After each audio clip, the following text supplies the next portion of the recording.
Never mind. Everyone's. We're starting in like 1 minute, inshallah.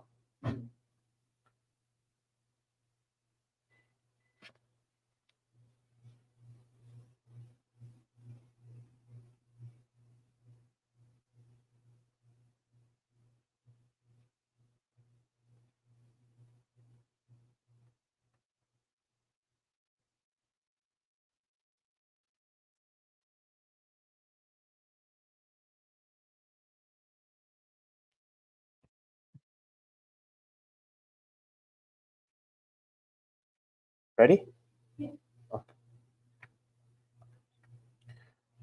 All right, you guys can pull up the poem either on your phones or laptops or just follow the screen. All right, Bismillah ar-Rahman ar-Rahim, alhamdulillah, wa salatu wa salam ala nabiyyina Muhammad wa ala alihi wa sahbihi ajma'in, amma ba'd. Today, inshallah, is Friday, and we'll cover this poem for our Tazkiyah class. This poem is called Lays al-Gharib. You guys remember what Gharib was in Hadith? Only one. Only one. Yeah, that has a relationship over here that also has similar meaning. Lays al-Gharib, meaning the stranger is not. And it's an incomplete sentence, obviously. But, it's to kind of incentivize you or tell you you got to read the entire poem to tell you who is not a stranger. And this poem is written by the great grandson of the Prophet ﷺ. His name was Ali ibn al-Hussein ibn Ali ibn Abi Talib. Hussein radiallahu anhu was the grandson of the Prophet ﷺ, and he was his son, Ali ibn al-Hussein, and his nickname or his title was Zain al-Abidin. Ali ibn al-Hussein ibn Ali ibn Abi Talib. He wrote this famous poem in which he describes death. He describes what a person goes through and feels as they're leaving this dunya and what happens after they enter the grave. So it's a good reminder for us to kind of remind us that this dunya is temporary. This dunya will end soon. The things that we should worry about more in this dunya should be the things that will matter most when we are going through the situation. And the Prophet ﷺ would say, remember the breaker or the spoiler of amusements.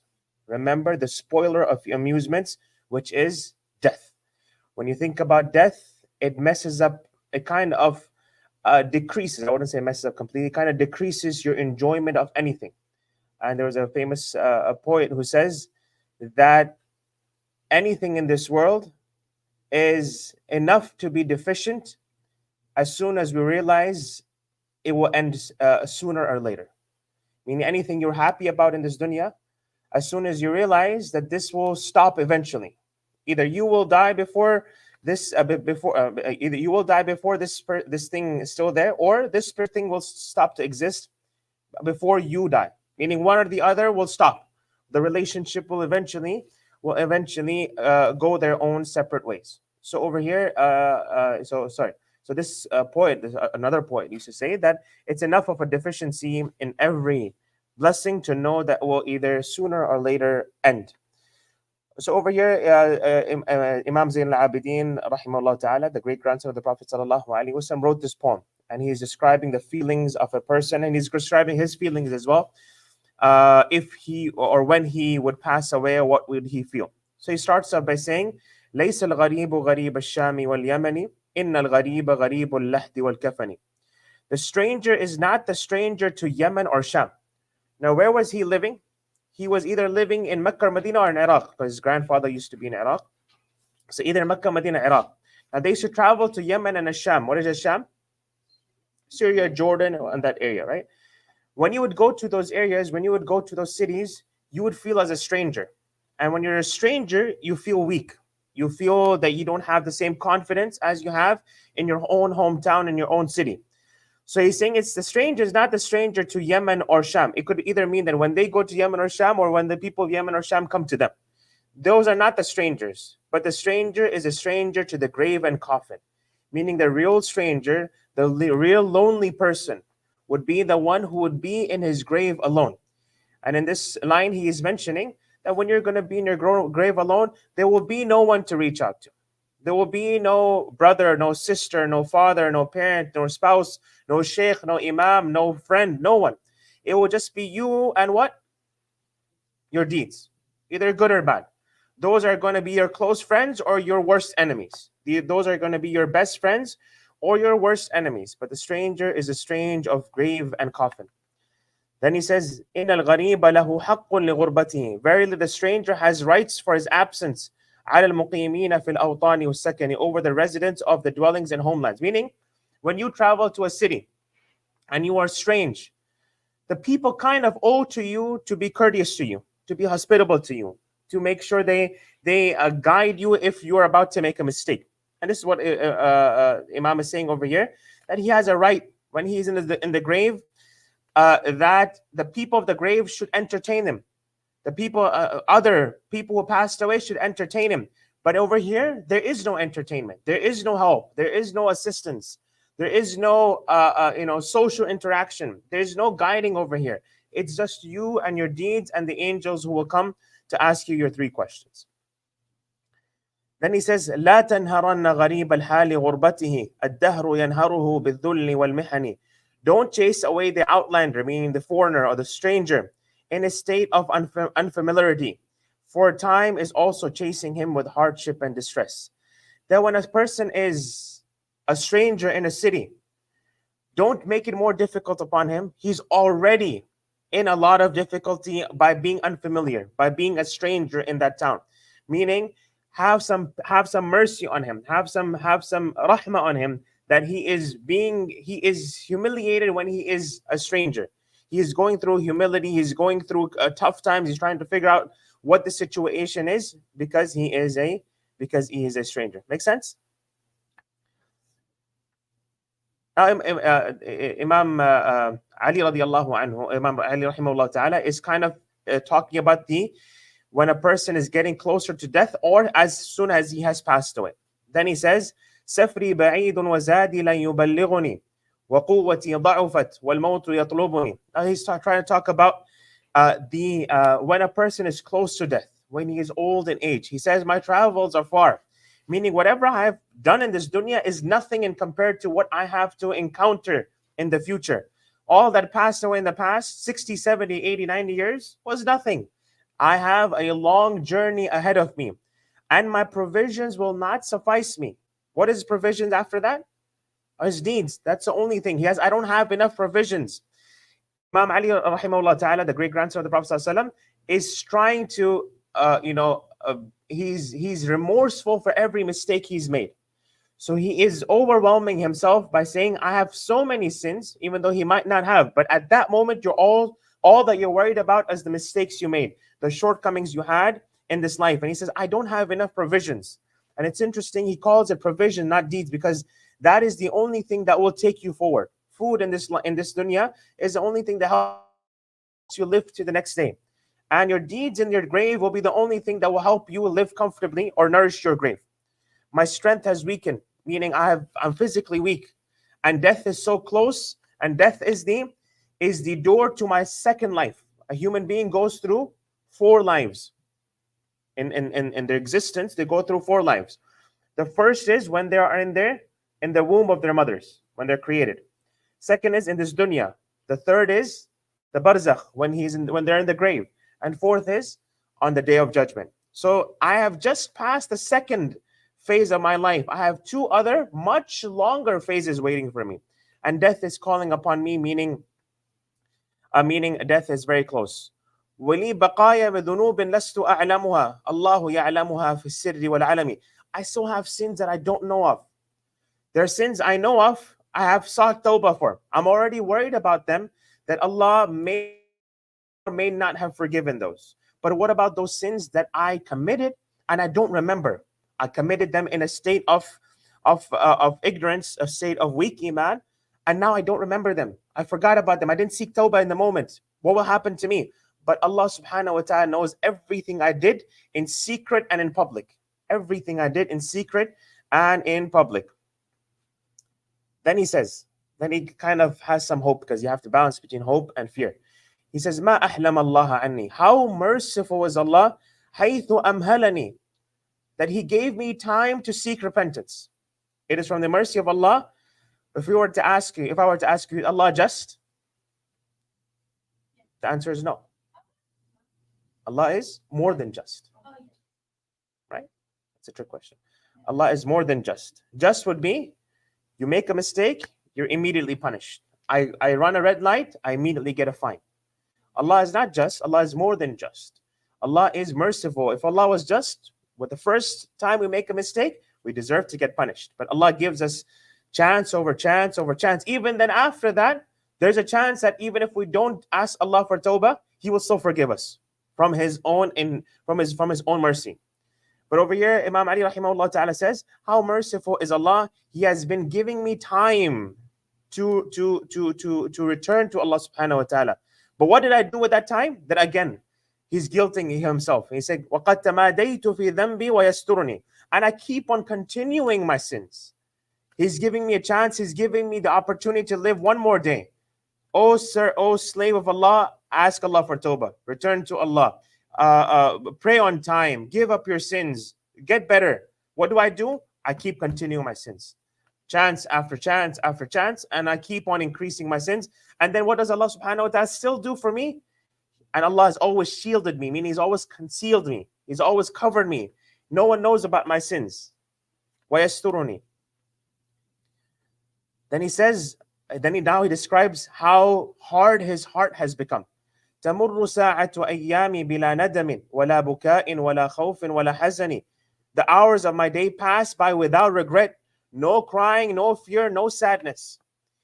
Not only am I not seeking repentance, not only am I continuing my sinfulness, but on top of that, nothing in my body is moving. Nothing in my body is sad. Neither my heart, neither my eyes, neither my feelings. I'm sinning every day, day in and day out. I'm missing Fajr every day. I'm continuing my sins, and it's as if nothing has happened. As if I haven't disobeyed my Creator. As if I haven't angered and displeased the one who has given me everything. Imam Ali rahimahullah ta'ala is mentioning, look how hard my soul has become, that it doesn't even move. And the hardness of the heart is a sickness. If your heart becomes hard, then nothing will move you.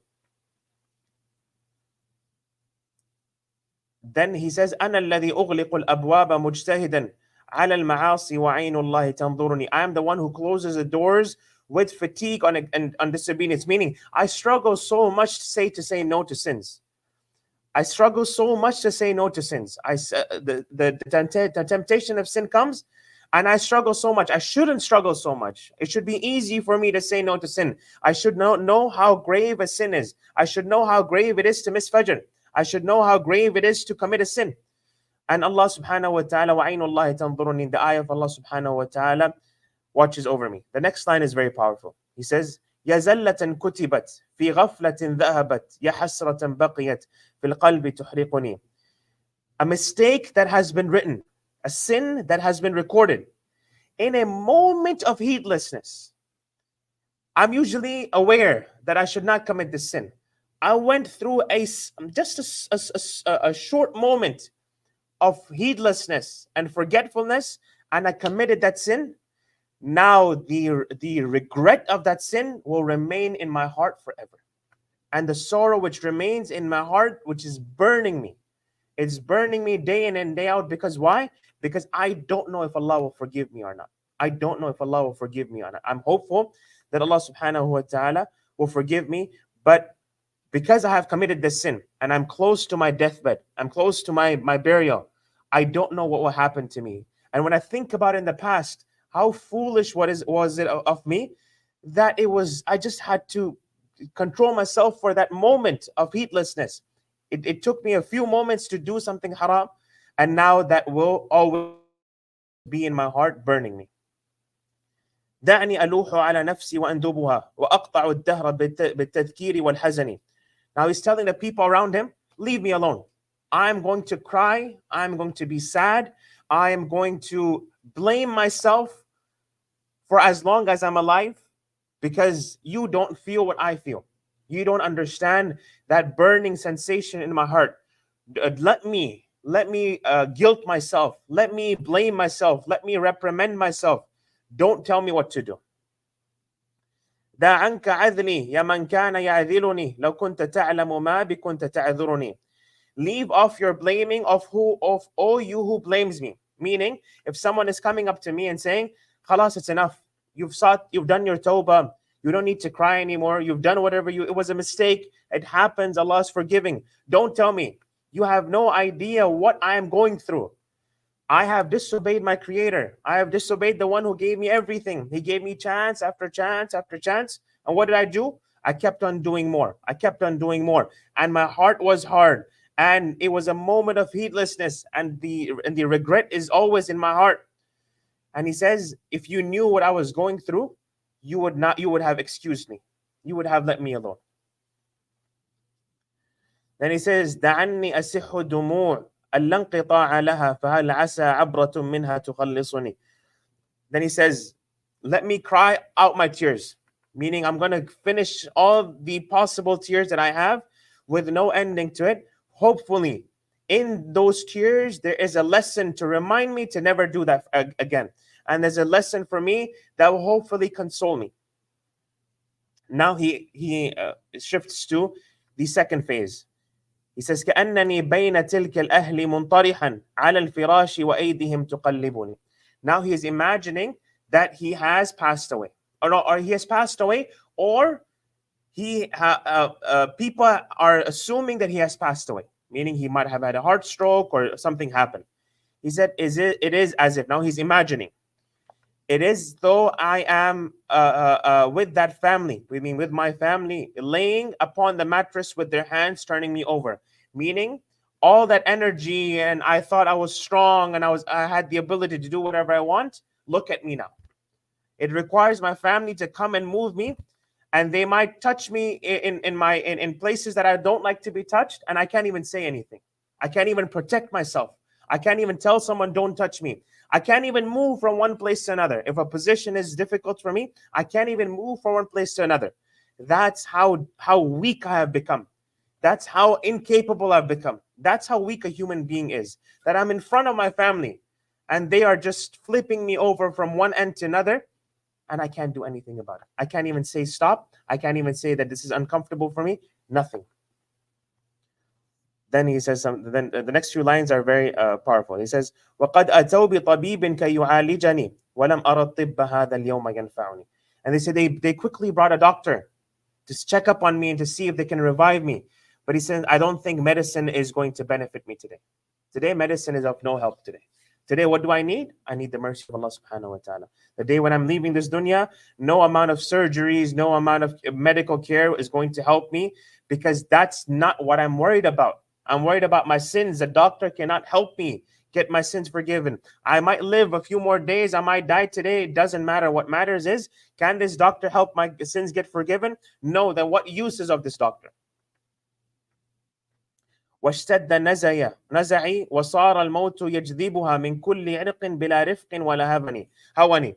He says, my suffering, my pain of leaving this dunya of death is increasing, and death begins to pull at me, meaning it's trying to extract my soul. And when it is extracting my soul, it's not making sure that, okay, are you okay? Let me do it the way you want to. No, when it pulls, it pulls. It doesn't care how difficult it is upon me. It doesn't care how inconvenient it might be for me or how painful it would be for me. It doesn't care. When the angels of death come and they pull the soul out, when the hadith it mentions that the soul of a Muslim, is like a cup of water.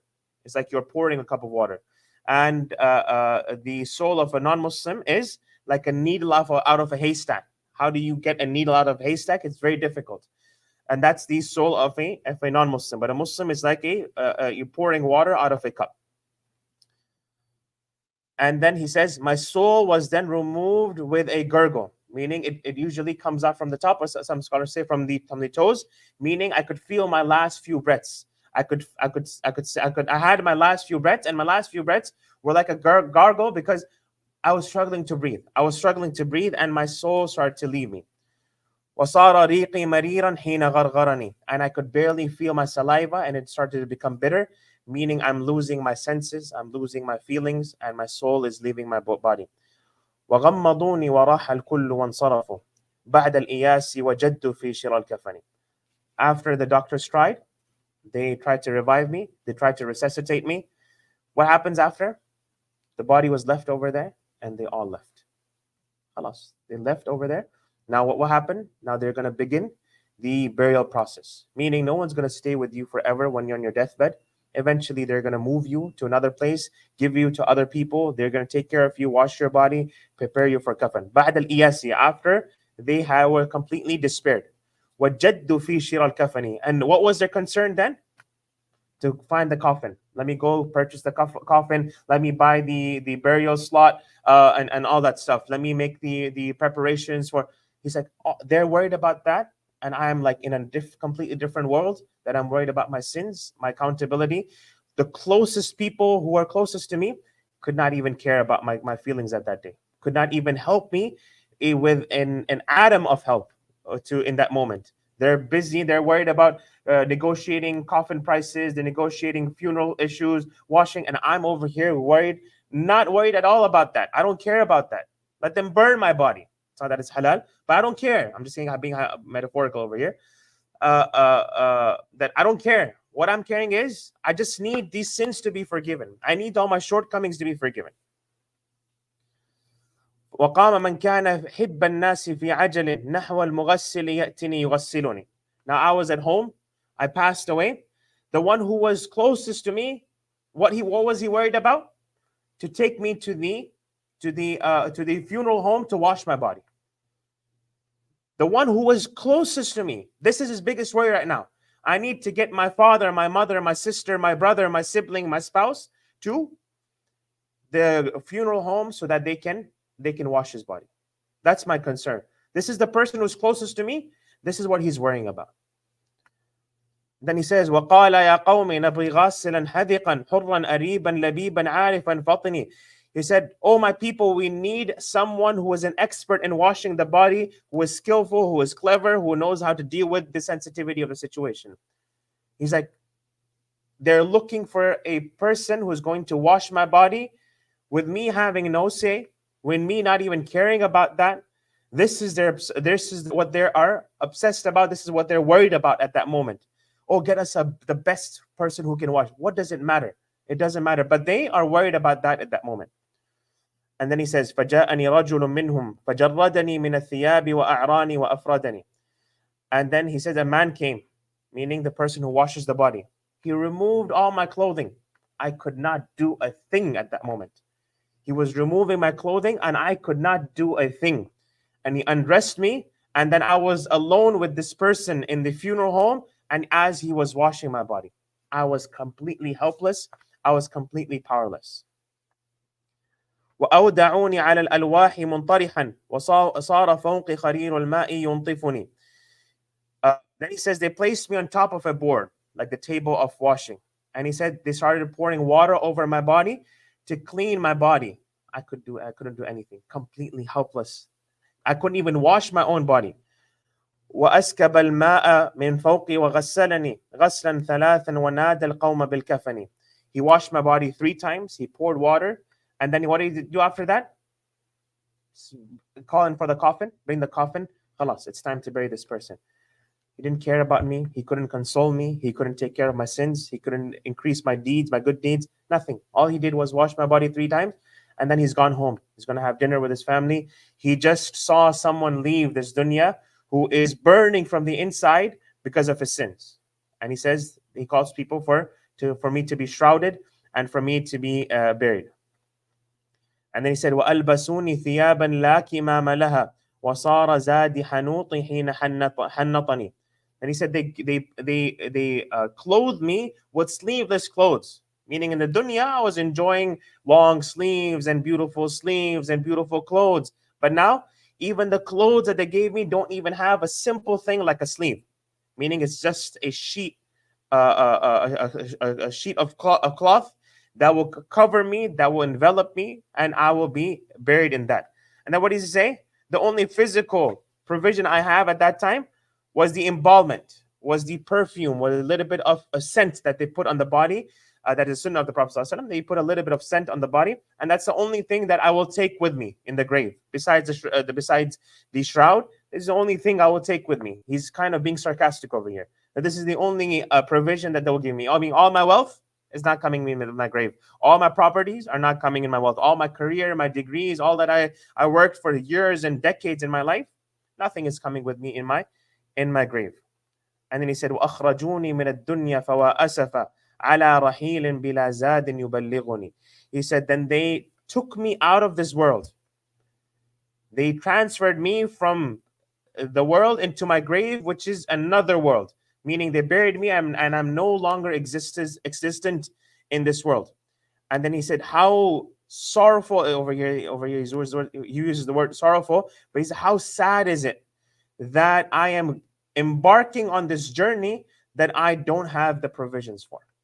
Meaning I'm taking on this journey that I cannot go back from, and I did not prepare for this journey. I did not prepare for this flight. I did not prepare for this car ride. I did not prepare for this trip.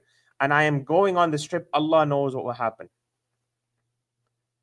Then he said, now he describes the journey of the transportation from the funeral home to the graveyard. And he says, وَحَمَّلُونِي عَلَى الْأَكْتَافِ أَرْبَعَ. From the funeral home to the masjid now. From the funeral home to the masjid. وَحَمَّلُونِي عَلى الْأَكْتَافِ أَرْبَعَةٌ. That four shoulders were holding me. It required four shoulders to hold me from men, and behind them who came to bid me farewell. A better translation would be, behind them were people who were remorseful and were giving condolences, people who were remembering me. It means there were a group of people who were making dua for me and caring for me. Then he said, وَقَدَّمُونِي إِلَى الْمِحْرَابِ وَانصَرَفُوا. They placed me in the mihrab, in the prayer chamber, in where the imam usually leads. خَلْفَ الْإِمَامِ فَصَلَّ ثُمَّ وَدَّعْنِي. The imam came, he prayed, and then he bid me farewell. He said, "Khalas, now take the body, let him go." The imam went away. First the doctor came. The doctor couldn't help me with my sins. He left. Then the washer came. He came and he couldn't do anything. Then he left. The imam came. He prayed. He gave me some du'as, and then he left. Meaning no one is staying with me. خلف الإمام فصلى ثم ودعني صلوا علي صلاة لا ركوع لها ولا سجود لعل الله يرحمني. They prayed over me a prayer that doesn't even have a ruku or a sujood, but I'm hoping that Allah with that prayer will have some mercy upon me. Salat al-Janazah doesn't have a ruku or sujood, and he's saying, I hope that Allah subhanahu wa ta'ala has some mercy upon me through this prayer. Then he says, وَأَنزَلُونِي إِلَىٰ قَبْرِ عَلَى مَهَلٍ وَقَدَّمُوا وَاحِدًا مِّنْهُمْ يُلَحِّدُنِي. They said, they lowered me into my grave slowly, and one of them came forward to place me in lahd. He said, now they're so worried about the body, and if the body is going to fall or twist or turn, and so they're so worried about this. Meaning, it doesn't matter. What does it matter if my body fell? What does it matter if I slightly got dropped? It doesn't matter. I've left this dunya. What difference does it make to me? But they're so worried about the sensitivity of the situation, not understanding that it is not sensitive to me at all. وَقَدَّمُوا وَاحِدًا مِّنْهُمْ يُلَحِّدُنِي. And one of them did lahd. Lahd is a specific way of burying a person. Is that you depends on the type of soil. Sometimes when you bury, you make a small extra hole, or you dig sidewards from the inside. So you dig vertically. Then you make a small hole on the bottom. And then you kind of push the body in there. That's if the soil is able to hold that. Sometimes the soil is too soft that when you make the hole that it just falls. So what you do is you just keep it that way, but you slightly tilt the body towards the Kaaba. Slightly tilt the body towards the Kaaba. Then he said, وَكَشَّفَ الثَّوْبَ عَنْ وَجْهِ لِيَنْظُرَنِي. As they had placed the body in the grave, now it's time to conclude the burial. But in the last minute, my family members will come and they will open my face just to maybe kiss my forehead, as Abu Bakr radiallahu anhu did for the Prophet sallallahu alaihi wasallam. I just wanted to see my face for one last time. And they all started crying. And did their tears help me? He said, no. He said, the tears drown me. That the tears are falling on my face, and I don't care. It doesn't matter to me. What will their tears do for me? I am so worried about what I'm about to face next. I'm so worried about what I'm going to face next. And they are crying over my grave. And then he said, then he stood, meaning the burial people. فقام محترما بالعز مجتملا وصفف اللبن من فوق وفارقني. And he said, then the person was burying me. He stood upon me, and he, with honor and dignity, what did he do? He started putting bricks on my body. That is what he's doing for me. That's how he's burying me. That's how he's honoring me, by putting bricks on my body, by throwing dirt on my body, by covering that grave and filling that grave up with what? With flowers? With money? No, with dirt and blocks. That's what he's covering me. Then what did he do? Then he left. The person who was burying my body, once he finished, he left. وقال هلوا عليه التربة واغتنموا حسن الثواب من الرحمن ذي المنن. Then people said, or he said, he told people, throw a little bit of dirt. And it's a sunnah that when you have finished burying someone, that you take a little bit of dirt and you kind of sprinkle it on the grave as a symbolic way of, Ya Allah, shower your mercy upon this person. And then he says, hopefully Allah subhanahu wa ta'ala will have mercy upon him. Now, the next phase. Everyone has left. Everyone is gone. They did their crying. They read their Fatiha. They read Surah Yasin, Quran, Sadaqah, reminders, crying. Everyone left. Now what happens? I'm completely alone. There's no one to put me in the grave. There's no one to wash my body. There's no one to sprinkle anything. No one is there. And no one will ever come to me until I meet Allah subhanahu wa ta'ala. And he says, في ظلمة القبر لا أم هناك. He said, there's not even a mother there. He starts with the mother. Why? It's the first person. Is the person who usually comforts you the most. Is your mother. He said, في ظلمة القبر لا أم هناك. When you come home and your mom is there, it's the first person you want to call on to. And she's not there. ولا أب شفيق. Sometimes I need something physical help. My dad is not there. Not even a brother to, or not even a sibling to entertain me. I just need someone to entertain me, make me laugh, make me smile. No one is there. Then he says, فريد وحيد القبر يا أسف على الفراق بلا عمل يزودني. I'm alone in my grave. I'm the only resident of this grave. And he said, how sad is it of a departure without enough provision, enough deeds, enough provision for that trip. He keeps on repeating that. Then he says, I was in the darkness of the grave. I couldn't see anything. Now something happened, which is, and a sight which beheld my eyes struck terror into me. From a place of terror it came and startled me. Then I saw this image, something coming towards me. And it completely shocked me, completely scared me. I had no idea what to do. And he said, قَدْ كَانَ أَدْهَشَنِي. It started to scare me. I don't know this creature. He says, مُنْكَرٍ وَنَكِيرٍ. The two angels who will come in everyone's grave and ask them 3 questions. مِنْ مُنْكَرٍ مَأْقِيرٍ مَا أَقُولُ لَهُمْ. What will I tell them? I don't know how to answer these questions. I'm afraid, I'm scared. قَدْ هَالَنِي أَمْرُهُمْ جِدًّا فَأَفْزَعَنِي. As the closer they're getting, I'm getting even more scared. And it's instilled fear in my heart. Then they وَأَقْعَدُونِي وَجَدُّ فِي سُؤَالِهِمُ. They made me sit up and they started asking questions. مَا لِي سِوَاكَ إِلَهِ مَنْ يُخَلِّصُنِي. At that moment I said, Ya Allah, there's no one besides you who can help me today. Ya Allah, you're the only one who can give me the confidence to answer the 3 questions. Meaning, the ability to answer the question is not based on if you know the answer or not. No. The ability to answer the question if Allah gives you the confidence to answer the question.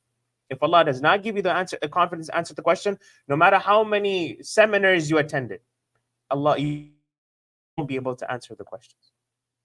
When Fir'aun and Abu Lahab, when they went through this moment, they had realized immediately that the Prophet ﷺ was the truth. Musa ﷺ was the truth. They knew if they were in their normal lives, they would immediately answer the question. But Allah did not give them the confidence to answer the question. And in that moment, he said, Ya Allah, you're the only one who can get me out of this situation. You'll be able to get me out of this situation. Then he says, فَمْنُنْ عَلَيَّ بِعَافْوَ مِنْكَ يَا أَمَلِي فَإِنَّنِي مُوثَقٌ بِالذَّنْبِ مُرْتَهَنِ. Then he said, Ya Allah, please bestow some mercy upon me. Ya Allah, bless me with a little bit of your mercy. That is my only hope. I have no other hope. There's no other possibility. The only door is your door, Ya Allah. So Ya Allah, bless me with some mercy. فإنني موثق بالذنب مرتهن. Ya Allah, the better translation would be, Ya Allah, I am handcuffed. I am chained by my sins. And you're the only one. I'm a hostage to my sins. Murtahan means a hostage to my sins. Meaning my sins are have chained me. My sins have held me hostage, and there's nothing that will free me except you, Ya Allah. He briefly talks about that. There's a lot more detail to this. Then he changes the point of view. Now he shows the point of view of the family who went back. What did they do? تقاسم الأهل مالي بعد ما انصرفوا وصار وزري على ظهري فأثقلني يا الله. He says, my family, what did they start to do? They started to distribute the inheritance. You're a brother, you get this much. Father, you get this much. Spouse, you get this much. Children, you get this much. All the money I was collecting for decades, they were so comfortable to distribute that. But وَصَارَ وِزْرِي عَلَى ظَهْرِي وَفَأَثْقَلَنِي. But my sins stayed with me. I wish it was the opposite, that I could keep my wealth and they would distribute my sins. My wealth, my earnings in this dunya, mashallah, they're enjoying it. All my sins, they could not help me with that. They had to take all of that, and it's burdening my back. It's heavy on my back. It's a metaphor that I'm worried about that. واستبدلت زوجتي بعلا لها بدلي وحكمته في الأموال والسكن. Allah, this is very painful. He says, my wife, she ended up maybe a few months. She struggled. She remembered me. She was remorseful. She couldn't get over me. Eventually, she got over me. She needed a partner in life. What did she do? She married someone else. What did she do with that man? That man came into my house, and he had control of my house, and he had control of my wealth, my inheritance that went to my wife. He's enjoying that right now. He's enjoying the house I built, I bought. He's living in that house. Meaning all that wealth and all that money I thought was going to stay with me forever, eventually some other man came and took over. وَصَيَّرَتْ وَلَدِي عَبْدًا لِيَخْدُمَهَا. My son, my child, who was supposed to be serving me, now is serving their stepfather or stepmother. Nothing wrong in that. But Imam Ali rahimahullah ta'ala is showing that when a person thinks he has real ownership of stuff, or things will last forever, he's showing how quickly things change and how quickly the ownership of what you thought you really had ownership of changes. وَصَارَ مَالِي لَهُمْ حِلًّا بِلَا ثَمَنِ. They took my wealth without anything in exchange. Usually when someone takes something from you, they give you something in exchange. There's some compensation for that. But he says, صَارَ مَالِي لَهُمْ حِلًّا بِلَا ثَمَنِ. That my wealth became free to them. They didn't even have to pay for my wealth. I made millions of dollars. When I left, my wife took half, and my wife, when she got married to someone else, he was enjoying that wealth. He was enjoying the house that I worked for decades to build. And what did I get in return? Nothing. I got nothing in return. What I did was, I just have my sins with me that I'm taking with me. Then he gives a piece of advice. And he says, فَلَا تَغُرَّنَّكَ الدُّنْيَا وَزِينَتُهَا وَانْظُرْ إِلَى فِعْلِهَا فِي الْأَهْلِ وَالْوَطَنِ. Don't be deluded by the beauties of this dunya. Don't be deluded. Look how it ends for everyone. Look how it ends for everyone. Eventually, the wealth will go to someone else. Eventually, your possessions will go to someone else. Eventually, your body will become weak. Eventually, you'll be burning inside, resenting, regretting every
send salams on his prophet. لو يعلم الركن من قد جاء يلثمه لخر يلثم منه ما وطى القدم. That when he comes to kiss or to touch the black stone wants to come out of the Kaaba and kiss him. Right? He's saying this is how great this person is. هذا على رسول الله والده أمست بنور هداه تهتدي الأمم. This is the son of the last prophet who the entirety of nations were guided, or entirety of humanity after him was guided. Then he says هذا الذي عمه الطيار جعفر والمقتول حمزة ليث حبه قسم. This is whose uncle is Ja'far, who is flying in Jannah. You guys know the story of Ja'far? Ja'far radiallahu anhu is the cousin of the Prophet sallallahu alaihi wasallam, right? Ja'far ibn Abi Talib. Abu Talib is the father of Ja'far. Ja'far radiallahu anhu was in a battle where he was the leader, and his hands were chopped off. First his right hand was chopped off, then his left hand was chopped off, and he was holding the banner on his chest until someone attacked him on his chest, and he was martyred in that battle. Then Prophet sallallahu alaihi wasallam cried when Jibreel alayhi salam told him. The Prophet sallallahu was able to envision the battle as it was going on. It wasn't in Medina; it was way outside of Medina. So the Prophet sallallahu was crying when this was happening, and then he said, Allah subhanahu wa ta'ala has given Ja'far 2 wings instead of his arms, and he will be flying with them in Jannah. And hence Ja'far is called Ja'far al-Tayyar, Ja'far the one who flies. So he says this is the one whose uncle is Ja'far, right? Meaning his grandfather is who? Not great-grandfather. Grandfather is who? Ali radiallahu anhu. Hussein and his father, Ali is his grandfather. Ali's brother is Ja'far, meaning his uncle is Ja'far. وَالْمَقْتُولُ حَمْزَةٌ لَيْثٌ حُبُّهُ قَسَمُ. That his uncle, meaning Ali's uncle is Hamza. Hamza was Abu Talib's brother. So on the other side, you have Hamza, who was a lion and who was loved by the Prophet sallallahu alaihi wasallam. Then he said, هذا ابن سيدة النسوان فاطمة وابن الوصي الذي في سيفه نقم.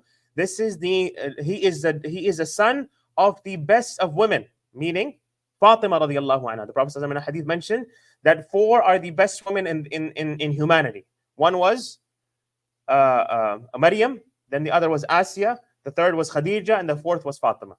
The Prophet mentioned that these are the 4 best women that ever existed. He is the son of one of the greatest women to ever live, Fatima. He still hasn't mentioned his name. He's saying, I'm going to describe him so much that you would be a fool to not know who he is. وَابْنُ الْوَصِيِّ الَّذِي فِي سَيْفِهِ نِقَمُ. He is also the son of who the Prophet ﷺ appointed in certain things, meaning Ali radiallahu anhu, and fi sayfihi niqamu, that his sword is such aggressive, or his sword can retaliate very harshly, meaning Ali radiallahu anhu was extremely strong and brave. Then he says, إِذَا رَأَتْهُ قُرَيْشٌ قَالَ قَائِلُهَا إِلَى مَكَارِمِ هَذَا يَنْتَهِ الْكَرَمُ. Quraysh were known to be generous, but when they would see this person, Ali ibn al-Hussein ibn Ali ibn Abi Talib, they would say he is the epitome of generosity. Meaning we, Quraysh, who are known to be generous, he is the best of us, even though Ali is from Quraysh as well. Ali ibn Abi, the grandson of the Prophet, he's also from Quraysh. They said, يَكَادُ يُمْسِكُهُ عِرْفَانَ رَاحَتِهِ رُكْنُ الْحَطِيمِ إِذَا مَا جَاءَ يَسْتَلِمُ. The Kaaba has 4 corners, right? One corner is the black stone. The corner right before that is called the Hatim. Sorry, Rukn al-Hatim. It's the Yemeni corner. It's a sunnah to touch that as well when you are doing Kaaba. When you're doing tawaf. So when you will see, if you ever go to Mecca and you're doing tawaf, people give salams to the black stone, and right before that, the corner is kind of exposed. It's uncovered. Why? People can touch it and people can kiss it. So he said, when he comes to touch it, the bricks of that wall want to come out and touch his hand. That's how famous he is. وَلَيْسَ قَوْلُكَ مَنْ هَذَا بِضَائِرِهِ الْعُرْبُ تَعْرِفُ مَنْ أَنْكَرْتَ وَالْعَجَمُ. Then he is attacking the Khalifa. And he's saying, your statement that who is this person doesn't harm him in any way. This person is not only known by the Arabs, but the non-Arabs also know this person. right? All non-Arabs also know this person. ينمى إلى ذروة العز التي قصرت عن نيلها عرب الإسلام والعجم. This is a person who has reached the epitome of respect. يغضي حياء ويغضى من مهابته فما يكلم إلا حين يبتسم. That this person is very shy and modest, and people are intimidated by him even though he is shy. Right? Usually a person is shy, people are not intimidated by them. But is it this person is shy, but his shyness is also intimidating. ينجاب نور الدجى عن نور غرته كالشمس ينجاب عن إشراقها الظلم. That when his forehead is just illuminated with light, whenever he walks, meaning when he enters any place, any gathering, it lights up the place. بكفه خيزران ريحه عبق من كف أروع في عرنينه شمم. He said his staff, his stick that he uses to walk, that has such a beautiful scent. Why?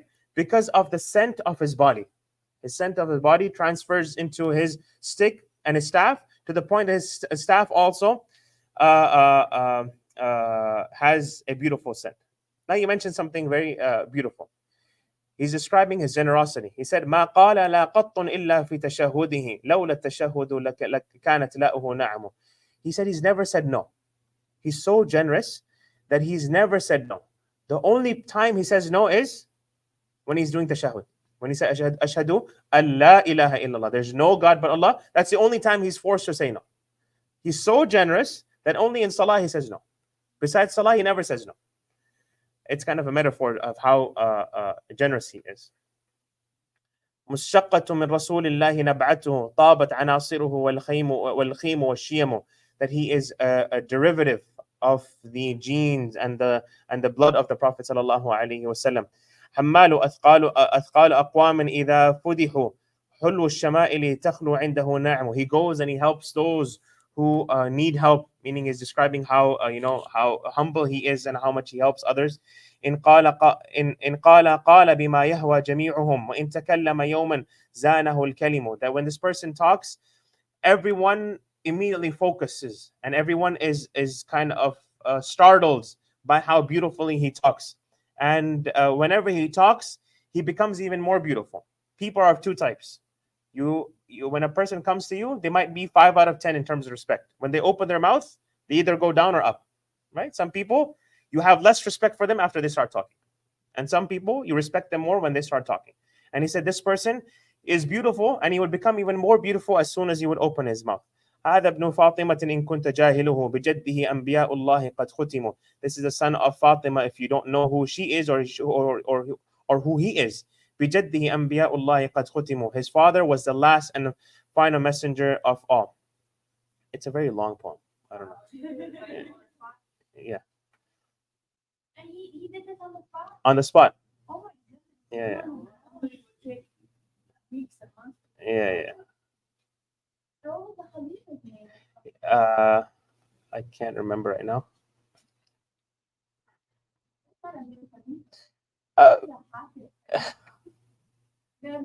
I mean. His name was Hisham ibn Abdul Malik. He's also a cousin of Ali ibn Hussein. He's a distant cousin. So it's not like they don't know each other. They know each other, but there was a bit of animosity amongst their fathers, Hussein and Muawiyah. There was a bit of animosity, so that might have trickled down. We'll stop over here. Let's see if there's any. What did Khalifa do to this guy? He can't do anything. They would be very careful of attacking. I think he got imprisoned. Let me know. Yeah. Yes. Yes, for the poem, because he attacked him publicly. I remember. Usually poets would get a salary. Why? Because these poets would praise the Khalifa in front of people. They would kind of inflate their egos. So he said, no more salary for you. And he got him imprisoned. And then Ali ibn Hussein found out that this person got imprisoned because of a poem for him. So he went and he bailed him out. He said, "How much do you want? I'll pay his bill," and he bailed him out. Yeah.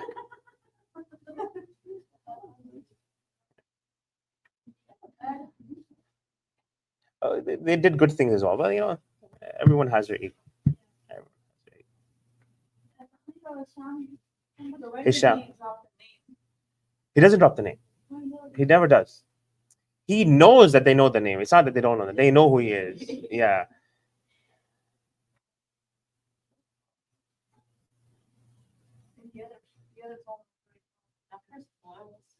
Too much. If you understand Arabic, it's 10 times more profound.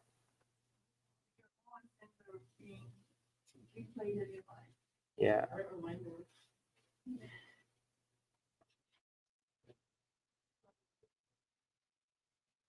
Inshallah, we'll I stop. feel like it's hard to lose Yes. track of time. Like sometimes you just listen to something, you lose track of time, and it ends, and you're like, check the time, like, oh, like an hour passed. So that's the feeling I have. Oh, thank you. Thank you.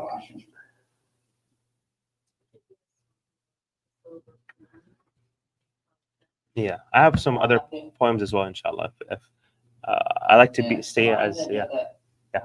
Go for it. Go for it. Go for it. Once in a while, we can take a break. We can take a break from during the class. We should do this then. Fiqh is going to help you in your grave, inshallah. So yeah, well, I'm just saying. I got you. I got you. I got you. Yes, I got you. There's some very, very interesting chapters in Bukhari coming up. So I know we're covering like just the Iman parts right now, but the ahadith about the Dajjal and the signs of the hour and a lot of stuff. A lot of fiqh hadith as well that we'll cover, inshallah, but also a lot of other stuff, inshallah. Inshallah, we'll stop over here. See you guys on Monday, inshallah.